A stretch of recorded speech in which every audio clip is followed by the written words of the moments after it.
Zipo sehemu nyingi za kufundishwa na watu wanatamani sana kujifunza, lakini usombe ukaenda kujifunza gerezani. Huko bwana chai hainogi, huko kulala ni mapema mno. Kuna story nyingi zinazohusu gerezani. Kama ilivyo kawaida, gereza ambalo lilifanya mnyama Simba Sports Club kudondosha alama 2, kwa maana pale katika uwanja CCM Kirumba Mwanza, Simba ataenda kucheza mchezo wake wa pili dhidi ya Pamba Jiji. Moja kati ya uwanja ambao Simba anapoenda kucheza stories zinabadilika kuelekea katika mechi, muda wa mechi na hata baada ya mchezo husika.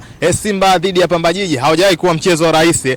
Mnyama Simba Sports Club anatua kwa mara nyingine tena katika jiji la Mwanza. Misimu miwili, msimu wa kwanza dhidi ya Pamba Jiji, stories zilikuwa ni nyingi kabla ya mchezo, issue ya kuzuiwa kufanya mazoezi, watu kuja kuangalia mazoezi na vitu vingine vilitokea vingi sana, lakini finally Mnyama alifanikiwa kupata ushindi wa goli 1-0. Msimu uliofuata, kwa maana msimu jana, msimu wa 24-25, tunafahamu kabisa, msimu wa 25-26, tunafahamu kabisa kile ambacho Mnyama kilimkuta pale. Sare ya bao 1-1 ni moja ya mechi ambazo wenyewe wana Simba wanaamini ilikuwa ni sababu ya wao kukosa ubingwa wa msimu wa 25-26 katika ligi kuu soka Tanzania bara. Safari hii ni mchezo wao wa pili. Kitu ambacho kimeanza kuzungumzwa ni kwamba huenda tukawa wametutrace back mpaka kwenye miaka 10 ama 9 nyuma, kwa maana kipindi ambacho vilabu vya Simba na Yanga vilikuwa vikienda sehemu basi wanamaliza kucheza mechi za ukanda huo, kwa maana wakienda ukanda wa kaskazini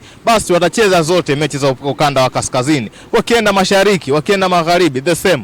Na hii ilikuwa ni doubt kwa baadhi ya wadau ambao wanazungumza baada ya Mnyama Simba Sports Club kutoka pale Kagera katika uwanja wa Kaitaba, mchezo ambao wamepata ushindi wa goli 2-0, mabao ya Libase Gay pamoja na beki wao Ismail Ture, lakini leo hii wanaenda kucheza pamoja na Pamba Jiji. Huenda akawa ni ratiba ambayo ni forever kwao, kila mtu ana namna yake ambayo anazungumza, lakini mchezo wa Pamba dhidi ya Mnyama haujawahi kuwa mchezo rahisi, kwa maana ya haina kikosi ambacho Pamba wanacho, sajili walizofanya, aina mwalimu ambaye wanaye, mwalimu Francis Baraza, one of the best coaches ambao tunao katika ligi kuu soka Tanzania bara. Lakini pia squad ya Simba kuna mengi ambayo yanaendelea huko kwenye masuala ya kiutawala nje hapo, lakini inapokuja eneo la ndani, kwa maana eneo la pichi, mwalimu ndo anabaki kuwa mtu wa mwisho. Yeye anaamua nani acheze, nani asicheze. Mechi iliyopita Clatous Chota Chama, Mwamba Lusaka, hakupata nafasi ya kucheza, lakini pia story ilikuwa ni kwa maana ya fullback wao David Kameta maarufu kama Duchu, ambaye yeye alipata red card katika mchezo wake wa kwanza na kuwa ndo mchezaji wa kwanza kuonyeshwa kadi nyekundu katika mechi za ligi kuu soka Tanzania bara za msimu wa 26-27. Swali linabaki, ni nani atakuja kuwa backup ya Nathaniel Chilambo ambaye yeye anacheza nafasi hiyo? Wakati Duchu anaanza, Chilambo alikuwa benchi.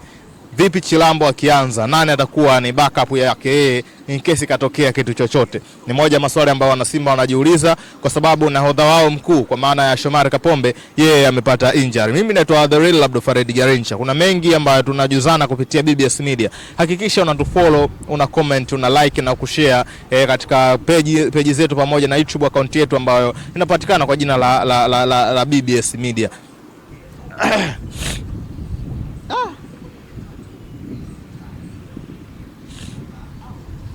Mimi naitwa The Real Abdul Farid Garincha, Roger Mo akiwa nyuma ya kamera kuhakikisha unapata picha pamoja na sauti ambazo zipo katika ubora wa hali ya juu. Mpaka safari nyingine, ciao.